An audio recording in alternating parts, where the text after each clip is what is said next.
Hey guys, what is up, and welcome back to the Crypto Infinity channel, where we try to help you find infinite ways to make money. My name is Hector, and of course, we just started Tuesday, but today is Thursday, and we got it rolling. So we're gonna go ahead and take a look at the market cap for today. We do have it at $1.198 trillion. Our 24-hour volume is sitting at $33 billion. Our Bitcoin dominance is up from Tuesday. We do have it at 47.3%. When on Tuesday it was at 46%.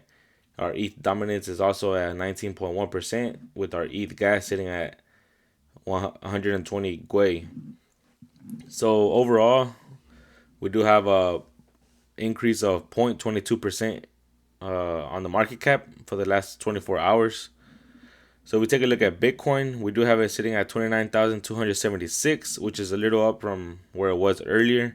We do have Ethereum sitting at 1,897, close to that $1,900 range.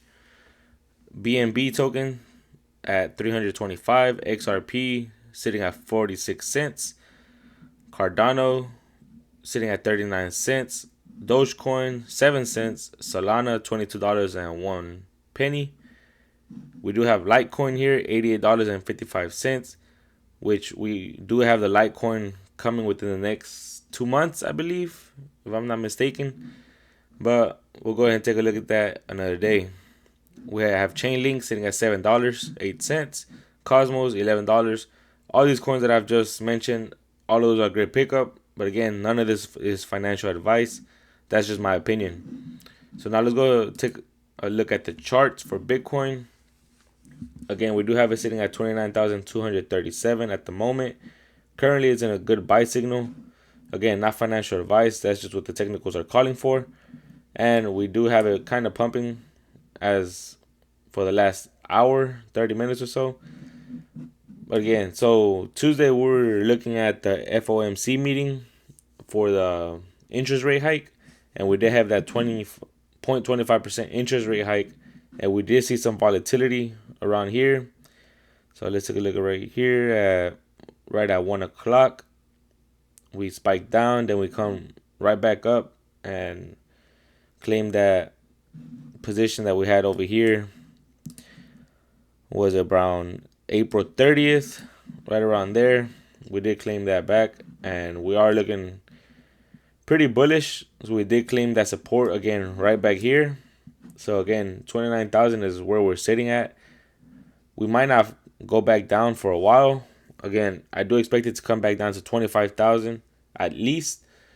But that's just my opinion. And for now, we have claimed that level right here that we've been pretty much fighting for, that $29,000 range.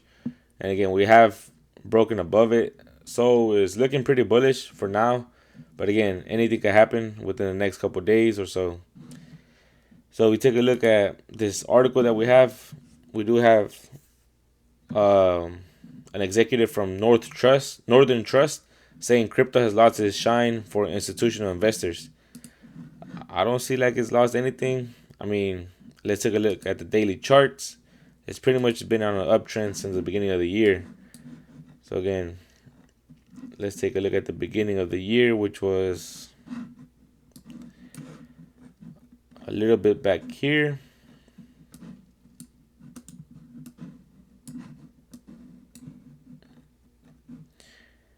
This was January 1st, right here.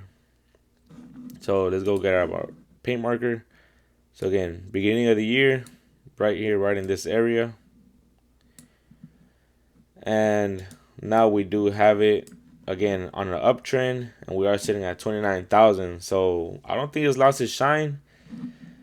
And I don't think it's gonna lose its shine anytime soon. Again, I do expect it to come down, but a healthy retracement is always healthy, and we will continue upwards after that. But again, beginning of the year to where we're at now, that's almost 5 months of straight upwards.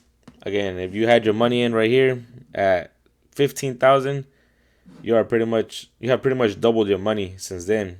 5 months. So I don't think crypto has lost its shine. But again, institutional investors have lost interest in crypto after 2022, and even with this year's uptrend, their appetite for it hasn't come back yet.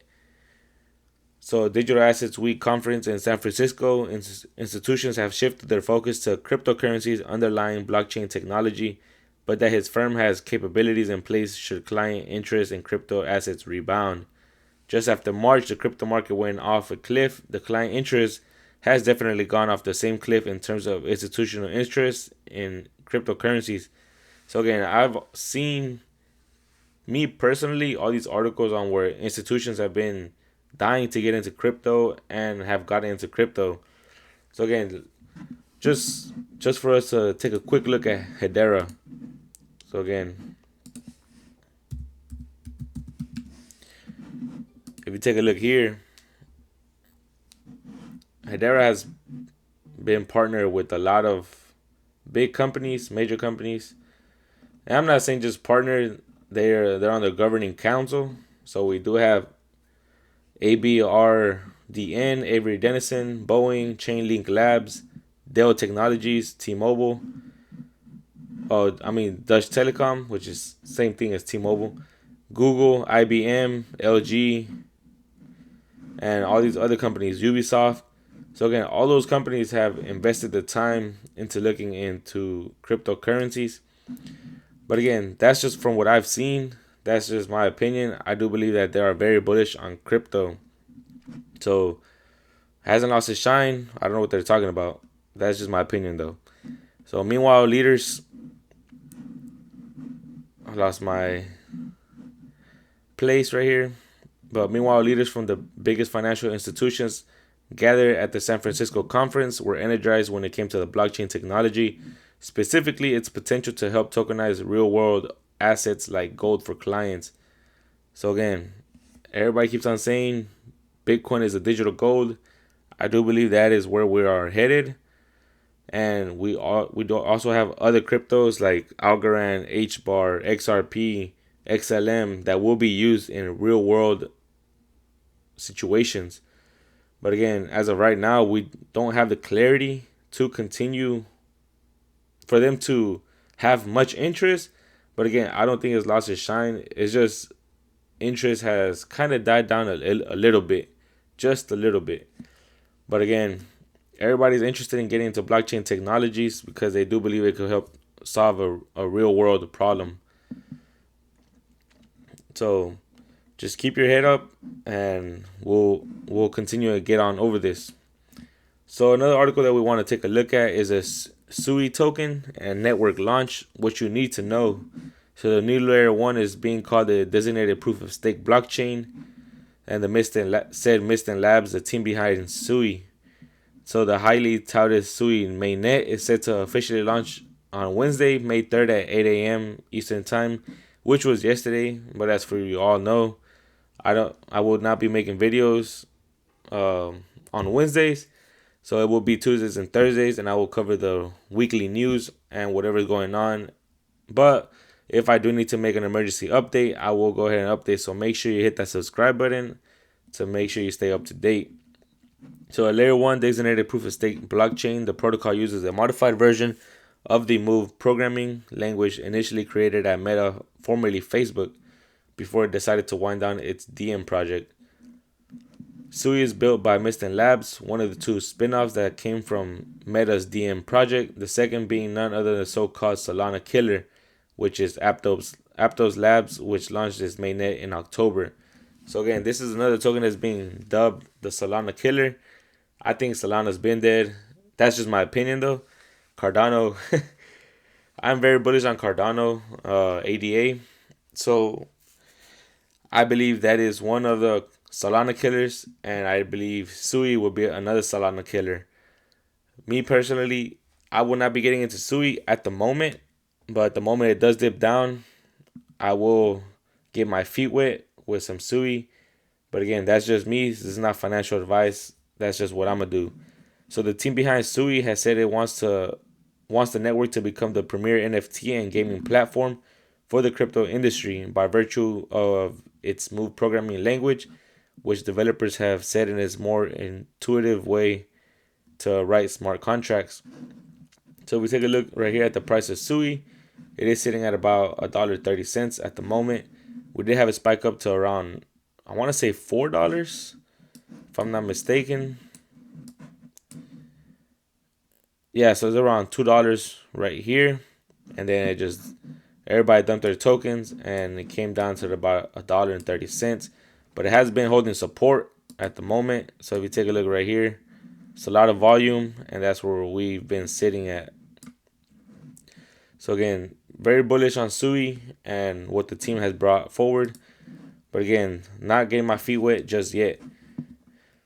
So by doing so, the team behind Sui said the network is poised to become an innovative, decentralized layer 1 blockchain that redefines asset ownership. So again, it's looking very promising for Sui. I do think it's a very bullish asset to hold. But again, everybody do your own research, and this is not financial advice. So again, we're gonna take a look at the Sui price one more time, sitting at $1.29 at the moment. So eventually we will come back up to the all-time high, which is around $2-3. But again, for now, we will be sitting at $1.29. And I am looking to get my feet wet on Sui if we dip below $1. So again, not financial advice, that's just my opinion. If we get on to the next article, we do have Bitcoin's dominance rate surging after U.S. banking crisis. Bitcoin's outperforming during the banking crisis indicates that crypto is an anti-dollar liquid play for investors. So again, this is very opposite of where institutional investors have said crypto has lost its shine. Very opposite, because this is the anti-dollar liquid play. So Bitcoin's dominance rate, measuring the cryptocurrency share in the broader market, has risen sharply since the onset of the ongoing U.S. banking sector instability almost 2 months ago. Since early March, the dominance rate has increased from 42% to 22-month highs near 49%, indicating the top cryptocurrencies' outperformance relative to the broader market. So again, oh man, once we hit that 50% mark on Bitcoin dominance, it's game on. So again, right here we do see it sitting at 47.3%. And again, once it flips that 50%, it's game on. So again, the SPDR, S&P Regional Banking Exchange Traded Fund, which seeks to replicate the performance of an index derived from the regional U.S. banks, has tanked by 35% over the same time frame. So in March, 3 U.S. banks, including Silicon Valley Bank, Signature Bank, and Silvergate Bank, all failed, triggering fears of a full-blown banking crisis. Whoops, clicked the wrong thing. But again, it triggered fears of a full-blown banking crisis. First Republic Bank has also become the latest victim of the banking crisis. So again, not to create any fear in the banking crisis, but it is looking pretty scary out here for the banks. Doesn't look like they know what they're doing. I wouldn't trust my money in the banks, but again, that's just my opinion. However, the U.S. Federal Reserve Chairman Jerome Powell said that the banking sector is sound and resilient. Doesn't really look like it, especially with Bancorp also plummeting another 60% on Wednesday. So you see outperformance of Bitcoin within the crypto market when regional bank share prices collapse. This signals that Bitcoin is a high-quality anti-dollar liquid play for investors as the crisis unfolds further. So again, just like gold, we do have gold, but Bitcoin will be the digital gold, in my opinion. So again, not financial advice, but I do believe that Bitcoin will be the play for institutional investors and all types of investors, not just institutionals. But again, if we take a look at Comerica, people haven't really been talking about it. But when is the last time that we've seen it sitting at $31? It was right here, right around when the world came to a halt, pretty much May 15th, 2020. That's when we saw Comerica at its lowest, around March, April. And again, we're sitting at $31.21. But really nobody's talking about it. But I do believe that this is going to be one of the main banks that collapse next.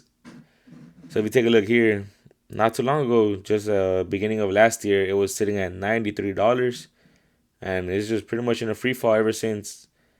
Right here, February 10th, we were sitting at $75.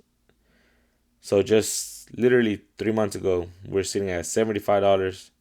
Then we took a free fall, held it steady at around $41, and now we're headed to 31. But again, that's just my opinion. I do believe this bank will fail. But again, I'm not a financial advisor, so don't go hit the sell button on Comerica. But again, I wouldn't trust it. That's just me though. But again, that's all that we have for the daily market update today. Hope each and every one of you were pretty much took this information and took it with a grain of salt.